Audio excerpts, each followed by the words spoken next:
9 सितंबर को आग सिर्फ नेपाल में ही नहीं लगी हुई थी, देश कतर भी जल रहा था।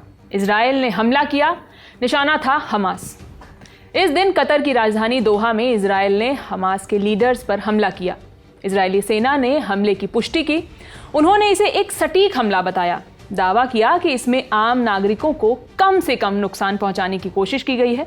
हमले की जद में गजा चीफ और हमास के टॉप नेगोशिएटर खलील अल-हैया के भी शामिल होने की बात सामने आई है।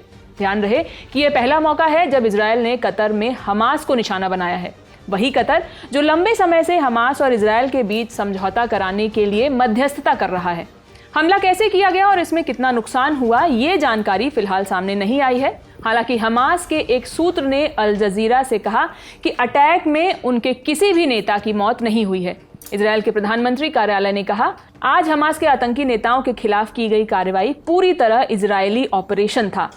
इसे इजराइल ने शुरू किया, इजराइल ने ही अंजाम दिया और इसकी पूरी जिम्मेदारी भी इजराइल ही लेता है। हालांकि न तो इजरायली सेना और न ही प्रधानमंत्री नेतन्याहू ने अपने बयानों में सीधे सीधे ये कहा कि हमला कतर की राजधानी दोहा में किया गया।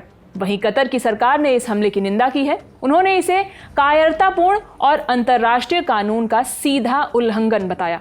कतर की जमीन पर हुआ ये सीधा हमला उसकी सरकार को नाराज कर सकता है। न्यूयॉर्क टाइम्स के मुताबिक ये हमला अब तक चल रही कूटनीतिक कोशिशों को भी बिगाड़ सकता है। वजह यह है कि कतर की राजधानी और अर्थव्यवस्था काफी हद तक इस छवि पर टिकी है कि वो एक अस्थिर क्षेत्र में कारोबार और पर्यटन के लिए सुरक्षित जगह है। कतर के अधिकारियों ने पहले कहा कि उन्होंने हमास का दफ्तर अपने देश में अमेरिका के कहने पर खोला था।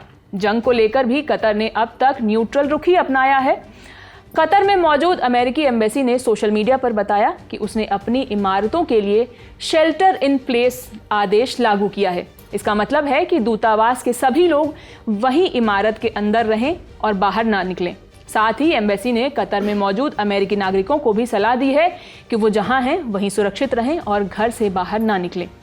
दूसरी तरफ 9 सितंबर को इजरायली सेना ने गजा सिटी खाली करने का आदेश जारी किया है। इसके बाद से कयास लगाए जा रहे हैं कि अब इजरायली सेना उत्तरी गजा के सबसे बड़े शहर पर पूरा कब्जा करने की कार्रवाई शुरू करने वाली है। पिछले कई हफ्तों से इजरायल गजा सिटी पर कब्जा करने की तैयारी कर रहा था। वहां हमले और तेज हुए हैं।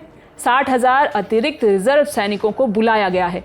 इजरायली अधिकारियों का कहना है कि गजा सिटी अब भी हमास का एक बड़ा गढ़ है। 7 अक्टूबर 2023 को शुरू हुई हमास इजरायल की जंग में अब तक 1200 इजरायलियों की मौत हुई है। वहीं इजरायल के हमलों में अब तक गजा में रहने वाले 64,000 से ज्यादा फिलिस्तीनी मारे जा चुके हैं।